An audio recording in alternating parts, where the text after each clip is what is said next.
इस वीडियो में बात करते हैं ओप्स की यानी ऑब्जेक्ट ओरिएंटेड प्रोग्रामिंग की। तो ऑब्जेक्ट ओरिएंटेड प्रोग्रामिंग का क्या मतलब होता है? इसका मतलब ये होता है कि इसमें हम लोग क्लास और ऑब्जेक्ट की बात करेंगे। तो अगर हम प्रोसीजरल प्रोग्रामिंग की बात करें, उससे कंपेयर करें, तो प्रोसीजरल जो प्रोग्रामिंग होती है उसमें हम लोग प्रोसीजर्स या फंक्शंस लिखते हैं जिनके ज़रिए हम लोग डेटा पे ऑपरेशन करते हैं। वहीं ऑब्जेक्ट ओरिएंटेड प्रोग्रामिंग में हम लोग ऑब्जेक्ट क्रिएट करते हैं, यानी कि यहाँ पर क्लासेस होते हैं और उन क्लासेस में आपका डेटा या फंक्शंस होते हैं और उनको इस्तेमाल करने के लिए आप उनका ऑब्जेक्ट क्रिएट करते हैं। तो ऑब्जेक्ट ओरिएंटेड प्रोग्रामिंग का मतलब ये होता है, यहाँ पर आपका क्लास एंड ऑब्जेक्ट का कॉन्सेप्ट होता है। अगर आप इसको प्रोसीजर्स यानी फंक्शन से कंपेयर करेंगे तो आप ऐसे समझ सकते हैं कि अगर कोई प्रोग्राम है उसमें पर्टिकुलर काम करने के लिए पर्टिकुलर जगह पर किसी काम को कराने के लिए आपको कुछ फंक्शन की ज़रूरत है, तो आप क्या काम करते थे, एक फंक्शन बना देते थे और उस जगह पर उस फंक्शन को कॉल कर लेते थे और अपना काम करा लेते। उसी तरीके से आप फंक्शन को थोड़ी देर के लिए रिप्लेस कर दीजिए क्लास से, तो क्लास में भी आपका उसी टाइप की चीज़ें हैं जिनसे आप पर्टिकुलर काम कराना चाहते हैं।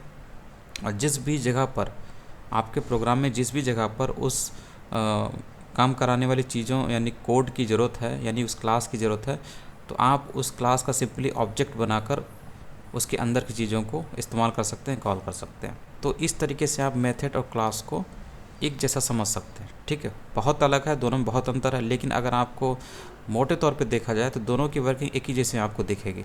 जो काम वहाँ पर प्रोसीजरल प्रोग्रामिंग में फंक्शन कर रहा था, वहीं आपकी ऑब्जेक्ट ओरिएंटेड प्रोग्रामिंग में क्लास करेगा और उसको हम लोग इस्तेमाल करेंगे ऑब्जेक्ट बनाकर। ठीक है, तो इस तरीके से इसको मान सकते हैं।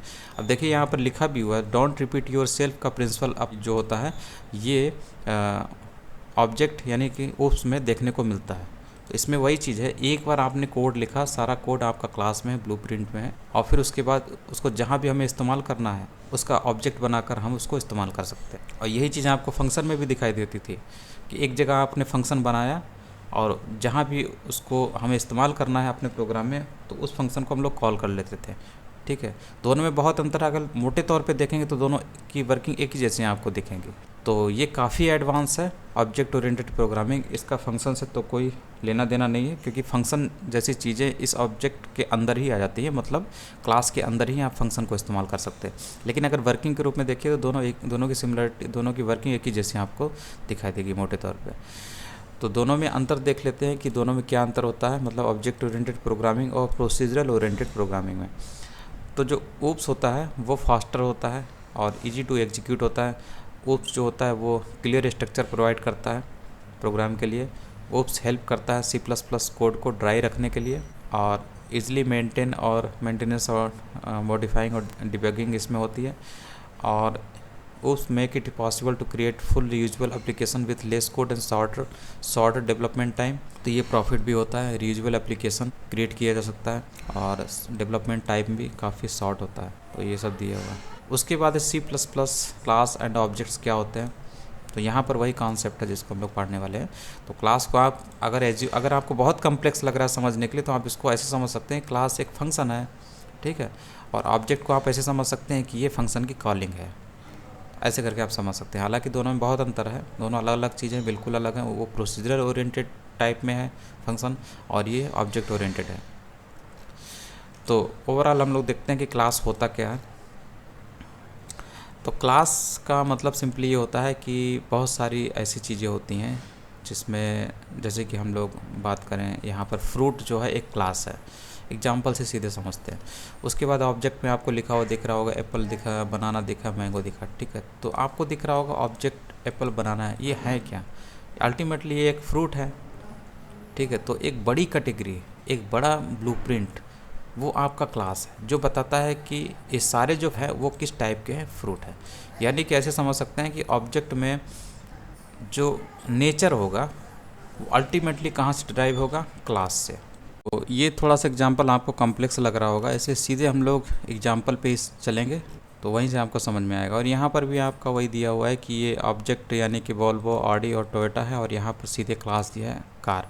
तो इसका मतलब आप क्लास को एक ब्लूप्रिंट या टेम्पलेट की तरह समझ सकते हैं जिसका इस्तेमाल किया जाता है ऑब्जेक्ट को जनरेट करने के लिए। और यही ऑब्जेक्ट इस क्लास की चीज़ों को एक्सेस करता है। तो एक्सेस कब करेगा? जब दोनों में कॉमन होंगी, यानी कि अगर कार है तो कार में जो नेचर है वो आपके ऑब्जेक्ट में भी दिखाई देगा, तभी तो ऑब्जेक्ट क्लास की चीज़ों को एक्सेस करेगा। तो इसी में हम लोग देखेंगे किस तरीके से हम लोग ऑब्जेक्ट को बनाते हैं ताकि हम लोग क्लास की चीज़ों को एक्सेस कर सकें। तो क्लास जो होता है टेम्पलेट होता है फॉर ऑब्जेक्ट, ठीक, या फिर object is an instance of class. Class का एक इंस्टेंस है।